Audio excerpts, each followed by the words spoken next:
তথ্য প্রযুক্তি খাতের আয়কর অব্যাহতির সুবিধা পুরোপুরি প্রত্যাহার করেনি সরকার। তবে এক্ষেত্রে শর্ত জুড়ে দিয়ে বলা হয়েছে যে শর্ত পালন করলে বেশিরভাগ ব্যবসাতেই আগামী ৩ বছরের জন্য কর অবকাশের সুবিধা পাওয়া যাবে। সরকারের এই সিদ্ধান্তকে স্বাগত জানিয়েছেন এই খাত সংশ্লিষ্টরা। কিন্তু কি সেই সব শর্ত জানাচ্ছেন ইমতিয়াজ আলম। ৬ জুন বৃহস্পতিবার অর্থমন্ত্রী আবুল হাসান মাহমুদ আলী ২০২৪-২৫ অর্থবছরের জন্য দেশের ইতিহাসের সর্বোচ্চ আকারের বাজেট পেশ করেছেন। তাতে তিনি ৩ বছরের জন্য তথ্য প্রযুক্তি খাতের ১৯টি ব্যবসা করমুক্ত রাখার প্রস্তাব করেছেন। তবে জুড়ে দিয়েছেন শর্ত, তা হল ক্যাশলেস সিস্টেমে পরিচালিত হতে হবে ব্যবসাসমূহকে।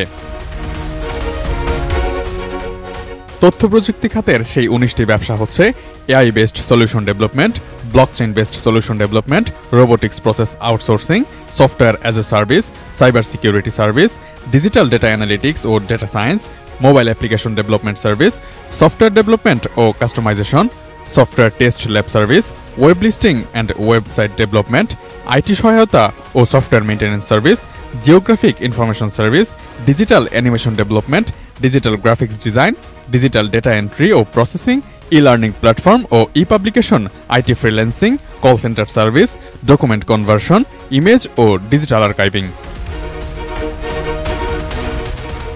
ভবিষ্যতে যেসব ব্যবসা কর অব্যাহতির সুবিধা পাবে না সেগুলোর মধ্যে রয়েছে nationwide telecommunication transmission network (NTTN), IT process outsourcing, website hosting, search engine optimisation service, cloud service ও সিস্টেম ইন্টিগ্রেশন। বিশ্বমানের Thermex rod, Salam steel Thermex, দেশের একমাত্র থার্মিক্স রড। একটি উদীয়মান ও সম্ভাবনাময় খাত হিসেবে তথ্য প্রযুক্তি খাতে ২০১১ সাল থেকে কর অব্যাহতির সুবিধা দিয়ে আসছে সরকার। ২০২০-২১ অর্থবছরে এই সুবিধার মেয়াদ শেষ হওয়ার কথা ছিল। তবে পরে সরকার এই সুবিধার মেয়াদ ২০২৪ সালের জুন পর্যন্ত বৃদ্ধি করে। চলতি বছরের শুরু থেকেই খাত সংশ্লিষ্ট ব্যক্তিরা তথ্য প্রযুক্তি খাতে কর অব্যাহতির সুবিধা অব্যাহত রাখার জন্য দাবি জানিয়ে আসছিলেন। আগে আইসিটি খাতের ২৭টি ব্যবসায় কর অব্যাহতির সুবিধা ছিল।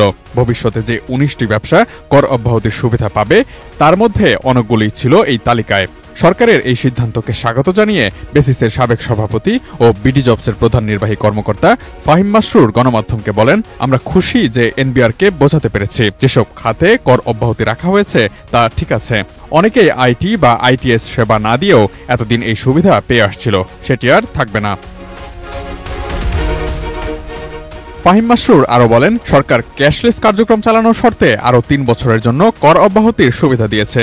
এখন খাত সংশ্লিষ্ট ব্যক্তিদের দায়িত্ব হচ্ছে নিজেদের ব্যবসাকে সঠিকভাবে এগিয়ে নেওয়া। পাশাপাশি সবার প্রত্যাশা থাকবে ইকোসিস্টেম যেন এমনভাবে গড়ে ওঠে যাতে ভবিষ্যতে আর কর অব্যাহতির প্রয়োজন না হয়। Imtiaz Alam, desk report, ATN news.